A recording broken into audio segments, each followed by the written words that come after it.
Therapist versus stand-up comedians. I'm going to tell you what's real and what's exaggerated when your favorite stand-up comedians take on therapy. Mended Light.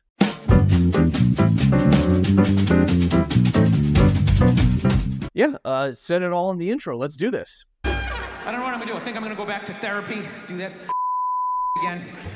Fast forward through all these stories I've told a million times. I gotta do it though. I'm gonna do it for my kid and do it for my wife, and selfishly do it for me.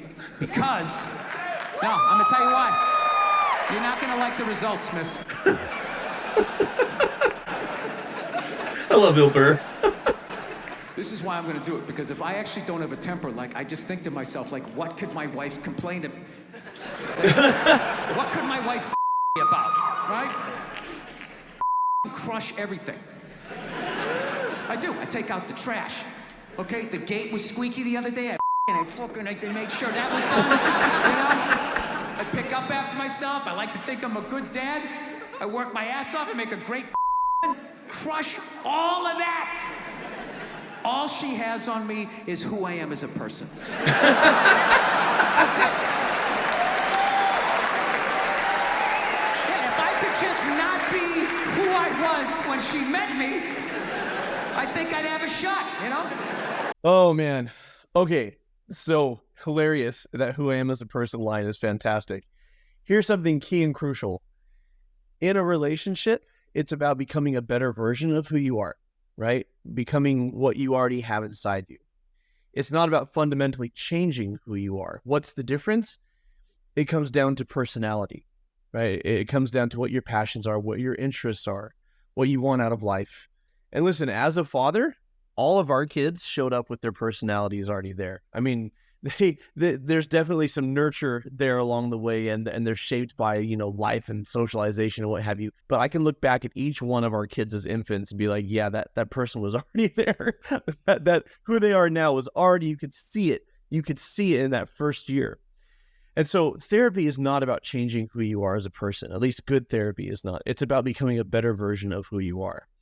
And then in a relationship, you have to decide, okay, is that what the other person wants, right? And do you want who they are? That's what that looks like. I got back into therapy. Anybody in therapy?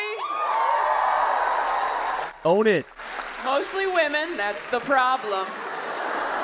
True. It's very hard to stay in therapy. My old therapist told me that when I get close to people, I have a tendency to self-sabotage, and I thought that was so I ghosted her. And then I finally went back because I finally dated enough people who all gave me the exact same feedback about my personality. You know that romantic quota you hit where you're like, uh-oh, might be me. Oh, the reviews are in and they are unanimous. That's a bummer. So after a really bad breakup a few years ago, I finally took a long, hard look at myself and said, okay, Taylor, 5 out of 5 dudes all think that in fights, you behave like a raccoon trapped in a trash bag. So maybe it's time to get some Klonopin or a rabies shot. Okay, this is accurate to what part of therapy is, helping you to see patterns that you're not seeing, see how your choices, your thoughts, your behaviors are influencing the people around you. And it's not about attributing blame. It's not about saying it's all your fault, right? A lot of people don't go to therapy because they're afraid that the therapist is going to tell them it's all your fault and shame them and get them in trouble, like being summoned to the principal's office. But that's not what it is. It is, however, looking at what do you want out of life? And who do you want to be? And what do you want out of your relationships? And what are some things that you're doing without fully realizing either A, that you're doing them, or B, what the consequences are in your relationships or in your life? That's cognitive behavioral therapy, and that's fairly accurate. I love Taylor Tomlinson. She's so gifted. Oh my gosh. People are scared to go to therapy because they think it's someone sitting in a chair going, you suck. But it's not. It's you in a chair going, I suck. And then your therapist is like, that's great. Let's start there. Therapy just helps to get to the bottom of why you're trash, okay? Yeah. You go into therapy and you're like, here's all the stuff that sucks about me. And she goes, okay. And she puts it all up on the wall like you're solving a crime together. Fun! And then she gets some of that red string that detectives use at home when they've been thrown off the case for going rogue. And she starts connecting each crappy thing about you to each one of your corresponding childhood traumas. And you're like, oh my God, that's why I'm like this. And she's like, that's why you're like this. And you're like, am I fixed now? And she's like, God, no. No. You're like, well, what do I do now? She's like, well, you keep coming back in here every week with your credit card. And you're like, what? Well, will I ever be fixed? She's like, I don't know. Bring your credit card. Okay, let's talk comedy versus reality. A good therapist is not invested in keeping you in therapy indefinitely. There are cases of chronic and severe and persistent mental illness where you may need support for a long time or even the rest of your life. In most cases, we're looking at medium term, short term, right? Get in, get what you need, come in consistently to get what you need, and then taper off just to make sure you're being held accountable, just to make sure that the changes are taking place. And so the whole, I don't know if you'll ever be fixed, bring your credit card, is hilarious. And I'm not attacking the comedy. I'm just saying, and there are therapists like that, sadly. I'm sure there are unethical therapists who are looking to bleed people dry. But the therapist that I know, and the therapist on our team, and the therapist that I am, is much more interested in from an ethical standpoint, in getting people what they need and serving them. And that's it. From a professional business standpoint, I'd much rather somebody come to therapy, get what they need, move on with their life, and then they refer people to me because they had such a positive experience. If I keep someone in therapy indefinitely, they may not be having such a positive experience. The other thing is the thought that the therapist is going to judge you and tell you why you're trash. And what it really is you saying, here's why I'm trash. First of all, yes, the therapist isn't going to judge you and tell you that you're trash. If a therapist makes you feel that way, explore, okay, am I projecting? Do I feel like I'm garbage, so I'm interpreting what they're saying that way? Or am I actually being mistreated? If you're actually being mistreated, find a different therapist, file a report. And the idea of the therapist linking everything about you to a corresponding childhood trauma is a stereotype and an exaggeration. There's some truth to it. I mean, there's some truth that we look at childhood trauma in counseling, especially what we do here at Mended Light with trauma counseling. If there's stuff from childhood, we do address it. But I don't think everything about you is tied to childhood. We have experiences along the way. We learn and grow. We have setbacks. We suffer. We struggle. It's all part of life. Would it surprise any of you to know that I'm looking for a therapist? I am. I'm on the hunt, so let me know if you have any suggestions. It's hard finding a therapist in these streets. These therapists are booked, busy, blessed, y'all. The last 2 years has been their time to shine. This was back in This card is full. 2020, 2021. I can't have any old body. I have parameters. My ideal therapist is a woman between the ages of 40 and 60 who has seen things. Okay? I can't have you fresh out of school with your licensed clinical social worker degree. No. I need you hardened, okay? Nothing I say should ever move you. Okay? I can't be talking to you and then you furrowing that brow. No! You better be inscrutable.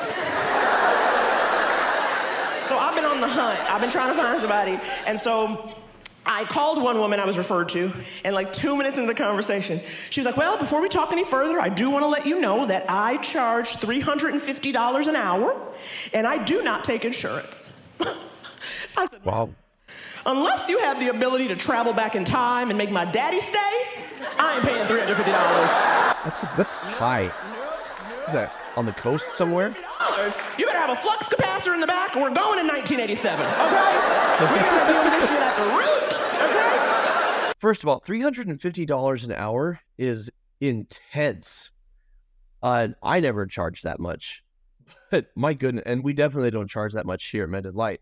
That said, I want to talk about the idea of I'm paying you to be my friend. They don't say that, I'm just bringing this up. You're not paying for a therapist's friendship. Right? Them caring is for free. You're paying for their education. You're paying for their rent. You're paying for their electricity. You're paying so that their kids can eat. You're paying for that. That's what you're paying for. But and for the professionalism. But them caring, that's why they became a therapist, ostensibly, right? For most of us, that's why we became therapists. Presumably, I mean, that's why most of us became therapists. and the caring is free. I want to push back a little bit about when she talks about she needs someone hardened and not somebody fresh out of school. I know a lot of people like that. And when I was fresh out of school, I had a lot of people who saw me and they're like, no, you're too baby-faced. You're like the Doogie Howser of therapy. We don't want to work with you. There's pros and cons, right? I'm definitely more seasoned at my job now, and I'm definitely more experienced at life now. And so there's pros to that. The cons are that I do my continuing education credits and I read and stuff like that, but there is no comparison when it comes to who is most up on the current research. Unless your therapist is also a graduate level professor, the person you could see who is most up to date on what the research is saying is someone fresh out of school, because they've been marinating in that for a couple of years. And people who worked with me fresh out of school, they got a different me than they would get now. But the me fresh out of school really knew his stuff. So, you got to figure out what your needs are. I couldn't believe it. So after she made me mad, I called a practice with multiple therapists under one roof. And so I'm talking to the woman over the phone doing intake, and she says, well, we don't have any female therapists available, but we do have 2 male therapists who are accepting new patients. And I was like, what? What? I'm sorry, what? What? I'm sorry, I will not pay money to talk to a man, okay? No, not in this economy, no. Can you imagine? Why would I incentivize a man in that manner? They don't need a copay. If I want a man to tell me what to do, I'll just go on Twitter, okay?